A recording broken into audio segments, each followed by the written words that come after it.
السلام علیکم ناظرین، آپ دیکھ رہے ہیں ڈرامہ سیریل منت مراد۔ اگر آپ کو ہماری یہ ویڈیو اچھی لگے اس کو لائک کریں، ہمارے یوٹیوب چینل پاکستانی ڈرامہ کو سبسکرائب کریں۔ منت اور مراد آپس میں اس بات پر کافی زیادہ ناراض اور غصے ہوتے ہیں کیونکہ جو مراد نے منت کے ساتھ کیا وہ اچھا نہیں کیا، اس نے کسی کے پیچھے لگے منت کے ساتھ اس طرح کی حرکتیں کی۔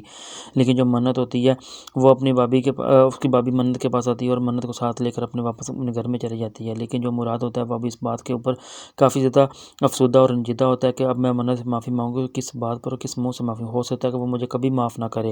لیکن جو مراد کی ماں ہوتی ہے وہ یہ کہتی ہے کہ جو عورتیں اپنے شوہر کے منہ پر تھپڑ مار کے سسرال کی دہلیز پار کرتی ہیں، اس کا مطلب ہے وہ کبھی واپس نہیں آئیں گی۔ ہو سکتا ہے کہ منت بھی کبھی واپس نہیں آئے گی، لیکن منت جو ہوتی ہے وہ اپنی اس بات پر اور اپنے اس رویے کی وجہ سے کافی زیادہ پریشان اور رو رہی ہوتی ہے کہ مراد نے جو بھی کیا اچھا نہیں کیا۔ لیکن پھر وہ اپنی دوست سے یہ کہتی ہے کہ مجھے اس بات کی سمجھ نہیں آتی کہ جو انسان کسی سے محبت اور پیار کرتا ہو وہ کبھی بھی کسی کے کریکٹر پر انگلی نہیں اٹھاتا اور نہ ہی کبھی کسی کے سامنے معافی مانگنے کو کہتا ہے۔ لیکن مراد نے تو ہر ایک طرح کی حد ہی کراس کر دی اور اس نے مجھے ہر ایک کسی سامنے بالکل شرمسار کیا ہے۔ لیکن جو مراد ہوتا ہے وہ بھی اپنی غلطی پر کافی زیادہ رنجیدہ پریشان ہوتا ہے اور اپنی غلطی کو تسلیم کرتا ہے، لیکن وہ یہ سوچ رہا تھا کہ منت سے معافی کس طرح مانگوں۔ لیکن منت جو سی ہوتی ہے وہ اس بات کو لے کر کافی زیادہ افسوس رہی ہوتی ہے کہ مجھے یقین نہیں آتا کہ مراد بھی کبھی میرے ساتھ ایسا کرے گا کہ ہمارے لیے بھی اس طرح کے دن آئیں گے۔ لیکن جو منت ہوتی ہے وہ اسی بات کو بار بار سوچ رہی ہوتی ہے اور بہت زیادہ پریشان ہوتی ہے۔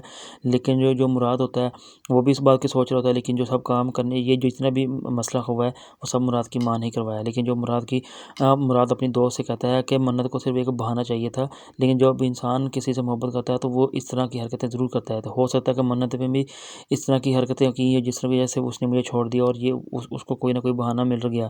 لیکن جو اس کی دوست ہوتی ہے وہ یہ بات ساری سنتی رہتی ہے، وہ اس سے کوئی جواب نہیں دیتی۔ لیکن جو منت کے بھائی ہوتے ہیں وہ آپس میں اس بات کا فیصلہ کرتے ہیں کہ اب میں فیصلہ کر چکا ہے کہ ہم کبھی بھی اپنی بہن کو اس گھر میں کبھی بھی نہیں بھیجیں گے جہاں پہ اس کی عزت نہ کی جائے۔ لیکن اب یہی فیصلہ ہے کہ ہم اپنی منت کے اس رشتے کو ہمیشہ ہمیشہ کے لیے ختم کر دیں۔ اب ہم اپنی منت کو اور زیادہ رسوا اور زیادہ ذلیل نہیں کروا سکتے۔ پھر وہ اسی طرح منت اور مراد کے طلاق کے نوٹس کو مراد کے گھر بھیجتے ہیں۔ جب مراد کی ماں اور اس کی بہن دیکھتے ہیں اور پڑھتے ہیں تو وہ کافی زیادہ حیران ہو جاتے ہیں اور خاص کر کے مراد اس بات سے کافی زیادہ حیران ہو جاتا ہے کہ یہ کیا ہوا، جو میں نے سوچا تھا اس سے زیادہ بڑھ کر اتنی بڑی غلطی کی سزا مجھے دی جا رہی ہے۔ لیکن مراد جو ہوتا ہے وہ کبھی یہ سوچ نہیں سکتا کہ اتنی چھوٹی سی غلطی کی وجہ سے اتنا بڑا مسئلہ کھڑا ہو جائے گا۔